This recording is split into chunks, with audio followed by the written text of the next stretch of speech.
You've been there. She laughs at your jokes, texts you good morning, and calls you to vent about her bad day. You're there for her, always. But deep down, it stings. Because no matter how close you two get, you're stuck in that brutal, awkward place, the friend zone. You're not her boyfriend, you're not her date, you're just her emotional support, her safety net, the nice guy who's always there, just not in that way. And look, being a friend isn't a bad thing, but when you're hoping for more, when you're picturing what it'd be like to hold her hand instead of hold her purse, it can be soul-crushing.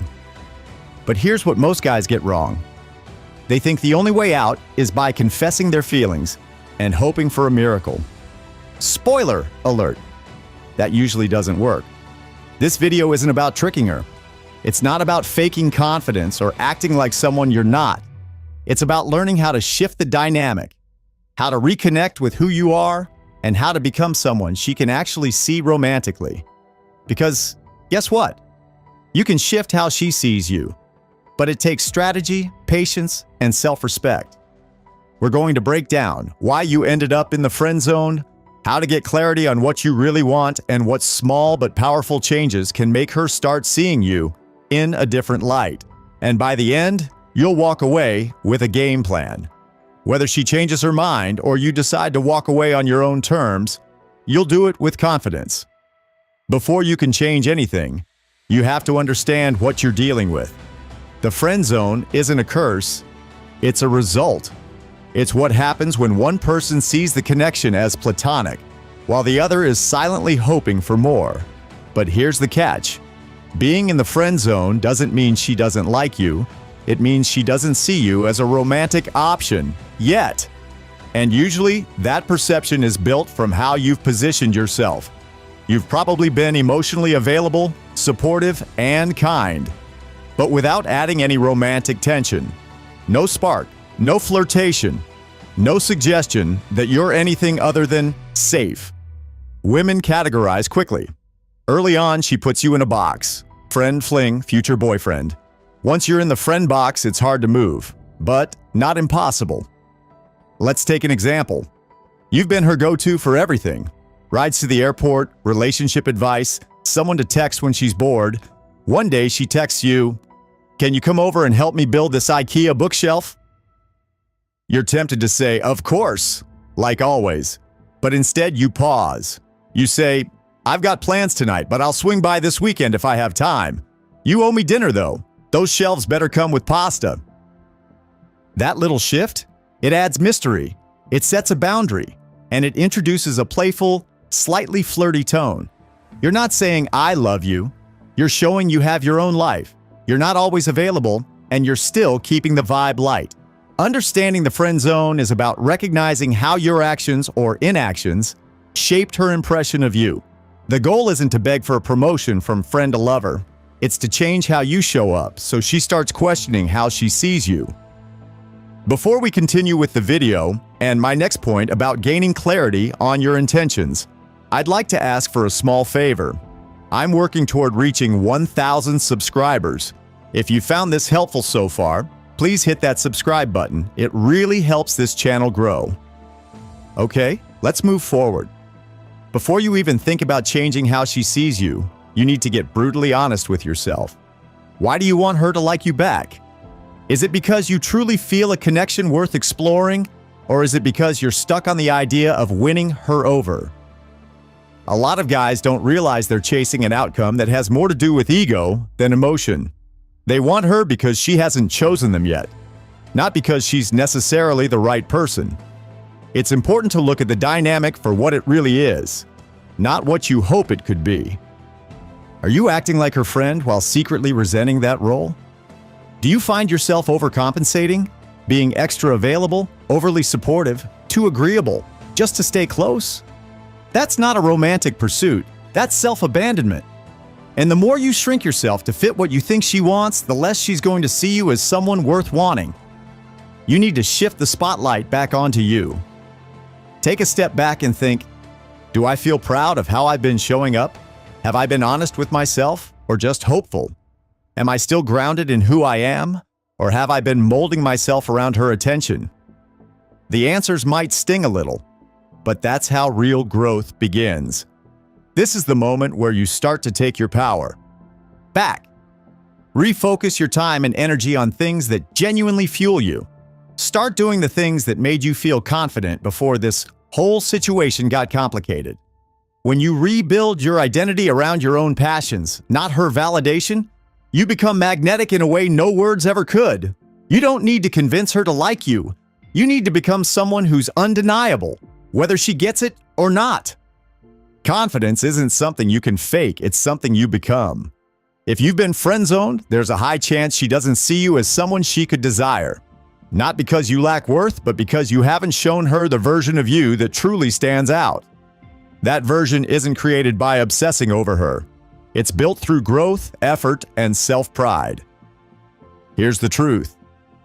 When you're constantly available, always eager to please, and neglecting your own goals, you give off one message.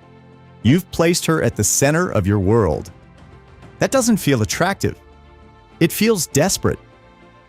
On the flip side, when you start pouring into yourself, mentally, physically, emotionally, you become someone who radiates a different kind of energy. That energy, that's what flips the script. Confidence is earned through action. Hit the gym, not to impress her, but to feel powerful in your own skin.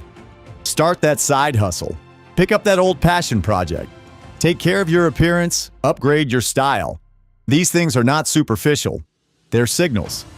They tell the world, I know my value and I'm investing in myself.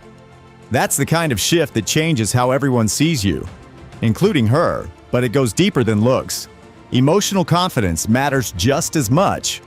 Can you walk into a room without needing to dominate it, but still feel like you belong?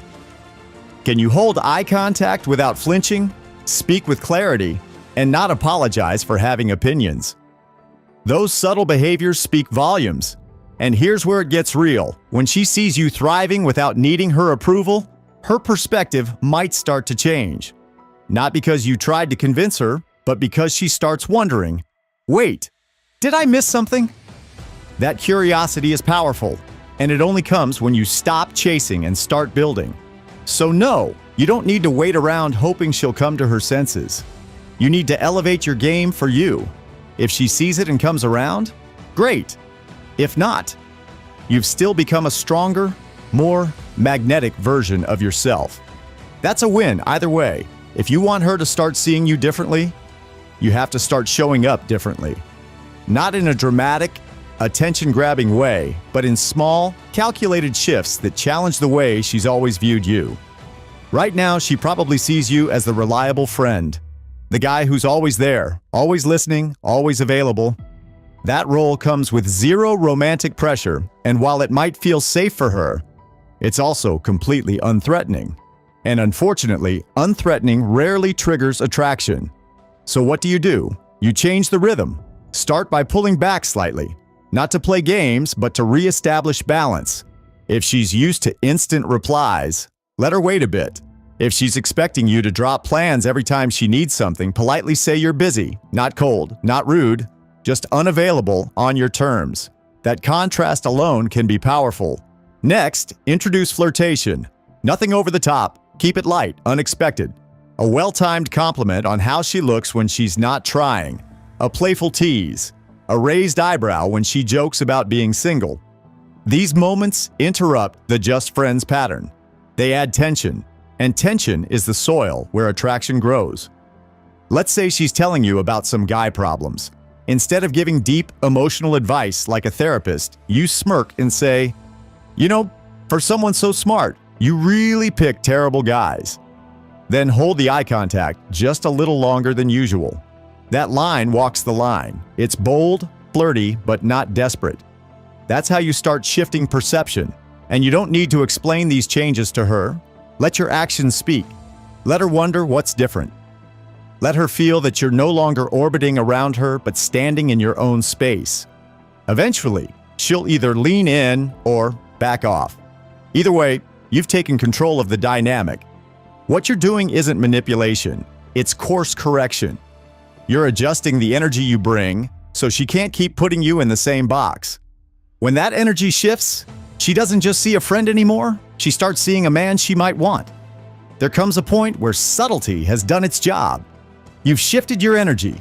You've pulled back, built your confidence, created tension. Now, the next step is clarity, and clarity only comes through conversation. But this isn't a confession. It's not a dramatic, heart-on-your-sleeve moment where you pour everything out and hope she swoons. That kind of emotional dump often creates pressure, not connection. What you're doing instead is creating space for honesty, with calm, mature intention. Choose your moment wisely. Not in a heated or emotional situation. Not after drinks. Not when she's talking about another guy. Find a neutral moment. Maybe after you've spent time together. When the mood is relaxed and the energy is light. Then keep it simple. Something like, "I've been thinking lately. I really value our friendship, but I'd be lying if I said I haven't thought about something more." That's not a demand. That's not a plea. It's just a truth. Direct but respectful. What you say next matters. You don't ask her to make a decision on the spot. You give her space. You say, "I'm not putting pressure on you. I just wanted to be honest about where I'm at. I understand if you don't feel the same, but I'd rather be real with you than keep pretending." That kind of grounded honesty shows self-respect. It also gives her a chance to process rather than react. And yes, there's risk involved. She might say she doesn't see you that way. She might need time. Or she might admit she's been feeling a shift too. But whatever happens, you walk away knowing you led with courage, not fear. Open communication isn't about winning. It's about alignment. If the energy between you has changed, she'll feel it. And if you're both adults, it's worth talking about because silence doesn't lead to clarity. Words do. If you've had the conversation, if you've laid your cards on the table and she still doesn't feel the same, then you have one job now. Respect her answer. This is the moment that defines everything. It's not about how cool your message was or how much you did to get her to notice you. It's about how you carry yourself after you hear her truth. Too many guys make the mistake of turning cold, bitter, or distant the moment they don't get what they hoped for. That kind of reaction proves you were never really being her friend. You were just waiting for your chance, and if you go that route, you lose her respect along with her interest. What you do instead is simple, but powerful. You stay grounded. You thank her for her honesty. You make peace with her choice, even if it stings. And you remind yourself that you didn't lose anything by being honest. You showed up with clarity and courage. That's strength, not weakness. If she doesn't return your feelings, that doesn't mean you're not enough. It means the connection didn't align the way you hoped. That's not rejection, it's redirection. Give yourself permission to pull back if you need to. Heal your space. Let time reset your focus. If the friendship can continue, great. If it can't, that's okay too. What matters is that you leave with dignity. Because how you handle her no says more about you than how you asked for her yes. Thanks for watching till the end. It means you're not just chasing love. You're learning how to lead with confidence and clarity.